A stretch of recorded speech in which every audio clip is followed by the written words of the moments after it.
Goeiemôre gemeente. Ek hoop julle het 'n geseënde feestyd gehad en ek hoop julle het 'n voorspoedige nuwe jaar gehad. Ek is opgewonde om julle volgende week weer te sien. Hierdie is die laaste aanlyn diens wat ons het vir hierdie reeks ook, maar ook vir hierdie tyd wat ons uitmekaar uit was. So laasweek het Jannie bietjie gesels oor Jesus as die offer vir ons en hy het spesifiek gesels oor die kruis wat vir ons die manier geword het hoe ons teruggetrek kan word en versoen kan word in 'n verhouding met God. Nou vandag kyk ons na die krag van die Heilige Gees. Die skrifgedeelte wat ons dan gaan kyk is in Johannes 20 vers 21 tot 22. Maar voordat ons daai gedeelte lees, wil ek net met julle deel dat die plan van God se missie om mens te versoen met hom is gegrond in God as drie eenheid. Saam word ons as kerk gestuur om deel te kan hê in God se plan en die missie wat hy het. God het Jesus gestuur en so stuur Jesus ons ook, maar hy stuur ons nie alleen nie. En dit is die derde aspek van God as God drie eenheid wat ons nou 'n bietjie van gaan praat vandag. So kom ons lees Johannes 20 vers 19 en tot 22.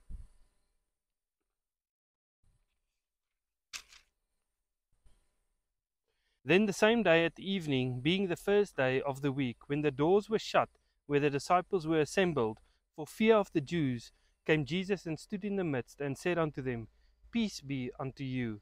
And when he had so said, he showed unto them his hands and his side. Then were the disciples glad when they saw the Lord. Then said Jesus unto them, Peace be unto you. As my Father has sent me, even so send I you. And when he had said this, he breathed on them and said unto them, Receive ye the Holy Ghost. Hier's 'n paar goeters wat ek waarneem in hierdie gedeelte wat ek met julle oor wil gesels. Eerstens was die disippels bang gewees. Ons sien hierso dat hulle wegkruip vir vrees vir die Jode. Nou wat het verander na Jesus se dood en sy opstanding dat hulle nie meer bang was nie? Want toe hulle hom gesien het, sien ons later hoe hulle bereid is om uit te gaan en werklik te doen wat die Here hulle stuur om te doen. Toe Jesus aan hulle verskyn in die bokkamer, het hy gesê, hy stuur hulle nou. Nou die waarheid het hulle voorberei om die missie van God uit te voer vir die res van hulle lewe. Nadat Jesus gesê het dat hy hulle gaan stuur, het hy op hulle geblaas en gesê, ontvang julle die Heilige Gees. Wat is die rol wat die Heilige Gees speel om effektief die evangelie te kan deel en die missie van God uit te voer? Om te verstaan hoe dit van toepassing is op ons, moet ons kyk na hoe God Jesus gestuur het. Wat is die rol van die Heilige Gees toe Jesus gestuur is en wat het die Heilige Gees hom toegelaat om te doen? Dan gaan ons kan verstaan hoe Jesus vir my en jou ook stuur. Daar's 4 punte wat ek na wil kyk. En die eerste ene is hoe God die Vader Jesus gestuur het, is hy het hom gestuur met welbehaag. Kom ons lees in Lukas 3 vers 21 en 22. Wat sê God oor Jesus in hierdie gedeelte? Lukas 3 vers 21.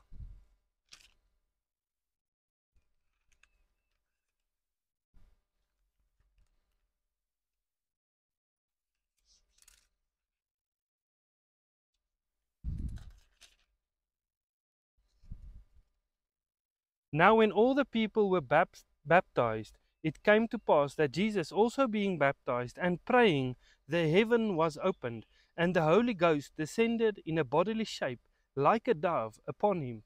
And a voice came from heaven, which said, Thou art my beloved Son, in thee I am well pleased.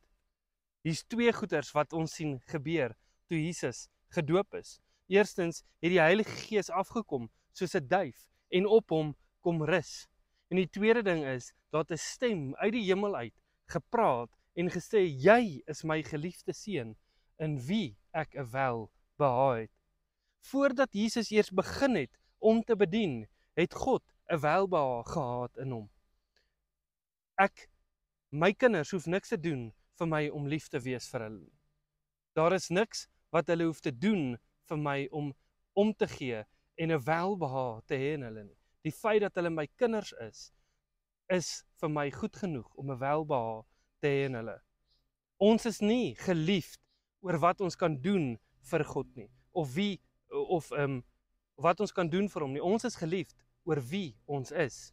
Ek en jy moet die Here gehoorsaam uit 'n plek van aanvaarding en 'n wete dat hy 'n welbehae het met ons, voordat ons al enigiets vir hom kon doen. Die wêreld se manier van dinge doen is, jy kan 'n prys kry as jy iets goeds gedoen het. As jy perform het, as jy goed genoeg gedoen het, dan gaan ek vir jou sê, wel gedaan. Ek het nou 'n welbehae in jou. Maar dit is nie hoe God dinge doen nie. Die koninkryk van God is 'n onderste bo koninkryk. Want hy sê hierso, hy het 'n welbehae in Jesus, lank voordat hy eintlik enigiets begin bedien het. God is tevrede met jou oor wie jy is, voordat jy al enigiets vir hom kon doen. As ons God se liefde en goedkeuring wil kry deur om werke te doen, gaan ons altyd in angs en vrees lewe. En ons gaan te bang wees om 'n fout te maak. God is nie daaruit om vrees in ons wakker te maak dat ons nie wil iets doen nie. Ja, ons moet 'n gesonde, goddelike vrees hê, maar ons moet nie funksioneer uit 'n vrees wat angs in ons wakker maak nie. Ons moet funksioneer uit 'n liefde en 'n welbehae om te sê, Here, ek wil hierdie doen omdat ek U liefhet en daarom wil ek U gehoorsaam. Die tweede ding wat ek wil hê ons nou moet kyk is, God stuur ons met 'n doel. In Lukas 4 vers 14 tot 15 sien ons dit. Lees saam met my in Lukas 4 vers 14 tot 15.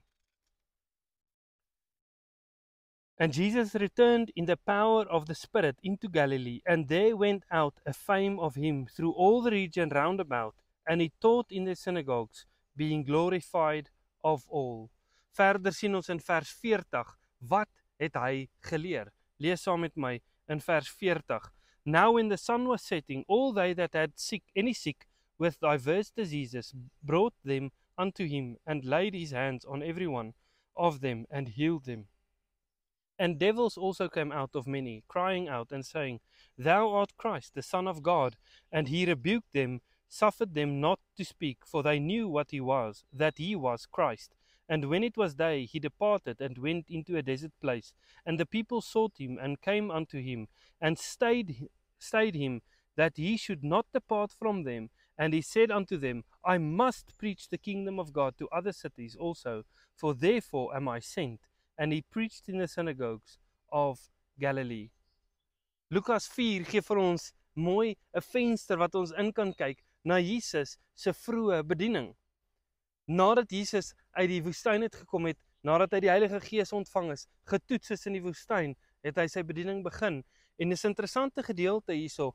Die mense sê hierso, asseblief bly saam met ons. Hierso in vers 43 en hy sê ek kan nie. Ek moet gaan doen wat God vir my gesê het om te doen. Jesus het oralste gegaan en gaan bedien en hy was baie duidelik daaroor. Maar omdat Jesus so kragtig was, omdat hy siekes uitgedryf het, die evangelie gedeel het, wou mense hom nie laat gaan nie. Wou mense gehad het, hy moes by hulle bly. Maar hy sê, ek kan nie by hulle bly nie. In hierdie gedeelte sien ons dat hulle vra, bly by ons. Maar daar is 'n ander gedeelte in Johannes 6, as ek dit nie mis het nie, wat hy dan sê, wat hulle hom koning wil maak. En hy sê, nee, ek kan nie koning wees nie.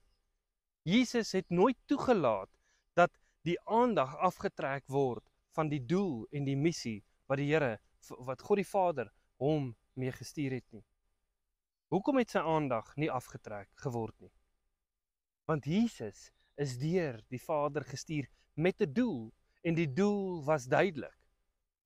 Hy het die doel heeltyd voor oë gehou, en hy het dit gedoen met die leiding van die Heilige Gees. Dieselfde Gees wat Jesus gelei het, is in sy doel, en dit wat die Here vir hom gehad het, lei my en jou ook vandag nog. ons ontvang krag van dieselfde Heilige Gees wat Jesus van krag ontvang het, om die doel te voltooi wat Jesus vir my en jou geroep het na. Ek sê nou doel, maar ons doel is om die evangelie te gaan verkondig, die missie waaroor hierdie hele reeks gaan. En as ons die missie gaan uitvoer en die doel wat ek en jy moet speel in hierdie missie, dan gaan die Here ons lei soos wat hy wil en soos wat dit nodig is vir my en jou. Die derde manier hoe God Jesus gestuur het, is hy het hom gestuur met sy mense. Lukas 5 vers 9 gee vir ons 'n baie mooi idee van dit. Lees saam met my. For he was astonished, and all that were with him at the draught of the fishes which they had taken, and so was also James and John, sons of Zebedee, which were partners with Simon. And Jesus said unto Simon, Fear not, from henceforth thou shalt catch men. And when they had brought their ships to land, they forsook all and followed him. Hier sien ons hoe Jesus sy eerste disippels roep om deel te wees van sy plan en die doel wat hy het. Hulle word deel van die missie wat God hom voorgestuur het. Jesus was baie intentioneel om ander op te rig, saam met hom te vat en hulle te leer. Hoekom? Omdat God die Vader hom gelei het om sy disippels te kies. In 'n gedeelte sê Jesus, ek doen niks wat die Vader my nie sê om te doen nie. Jesus was totaal en al afhanklik aan die leiding van die Vader. Om hulle te leer en voor te berei, was ook om hulle te help grootmaak in die missie wat hy het, wat hulle later uit sou moes voer, waar hy sê, soos wat die Vader my gestuur het, so stuur ek julle nou ook. God is 'n God van verhouding, en hy kies om ons as mense te gebruik, om saam die missie en die plan wat hy het van versoening uit te voer op hierdie aarde. Dit is 'n voorreg wat ek en jy het, om deel te kan hê in dit. Ons moet nie alleen hierdie pad probeer stap nie. Jesus het mense saam met hom gevat, toe hy uitgegaan het en die evangelie gaan verkondig het in sy wandel. Ek en jy, kort medegelowiges, om saam met ons die pad te stap. Ons moet dit nie alleen stap nie.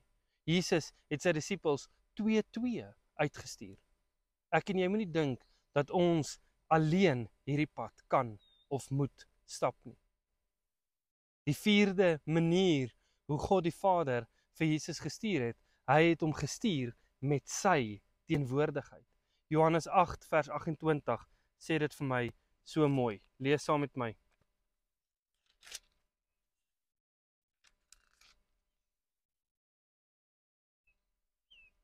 Then said Jesus unto them, When ye have lifted up the Son of Man, then shall ye know that I am he, and that I do nothing of myself, but as my Father hath taught me, I speak these things. And he that sent me is with me. The Father has not left me alone, for I do always those things that please him. Jesus sê hierso vir die Jode, die een wat my gestuur het, is ook die een wat nou nog saam met my is. Maar dit is baie vreemd, want wanneer ek iemand stuur, as ek vir my dogter sê, gaan doen iets vir my, dan gaan ek nie noodwendig saam met haar nie. Maar hierso sê God, dat die Vader, die ene wat hom gestuur het, nog steeds saam met hom is. God die Vader was saam met Jesus die hele tyd, toe hy op aarde was. Maar dit is vir my en jou dieselfde. God stuur ons om sy missie uit te voer, maar hy stuur ons nie alleen nie.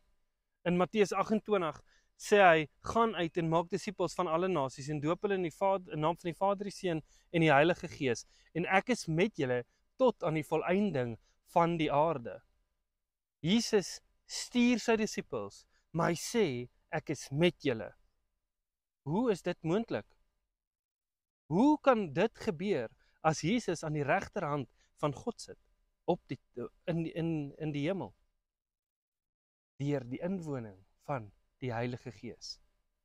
Ek en jy as wedergebore Christen het die voorreg om die Heilige Gees in ons te hê, sodat God binne ons kan woon.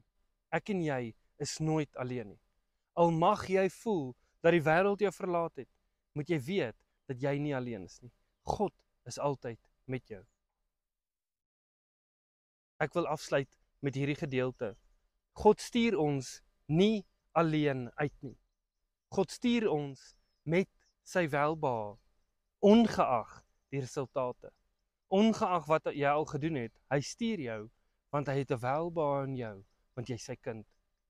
God stuur ons om sy doel uit te gaan voer, sy missie te laat plaasvind. Ongeag of ons partykeer ons aandag laat aftrek deur die pyn en die seer van die wêreld, stuur hy ons en hy sê, gaan, doen hierdie, ek het 'n doel en 'n missie vir jou. Dis my en jou keuse of ons gaan toelaat dat die vyand ons potjie, sodat ons nie hierdie missie van God uit kan voer nie. En laastens, God stuur ons saam met ander mense, veral wanneer dit alleen voel. Wanneer jy nie meer lus is vir dinge nie, is daar mense wat saam met jou hierdie pad wil stap. As ons onthou dat Jesus ons stuur soos wat die Vader hom gestuur het, gaan ons nooit bang wees om 'n fout te maak nie, want hy het jou lief. Sal ons fokus nie afgetrek kan word van die missie en die plan wat hy vir ons het nie, omdat sy missie so duidelik vir my en jou is, en ek en jy het die keuse om te volhard in dit. As ons onthou, ons is gestuur saam met sy mense, sal ons kies om saam met medegelowiges die pad te stap.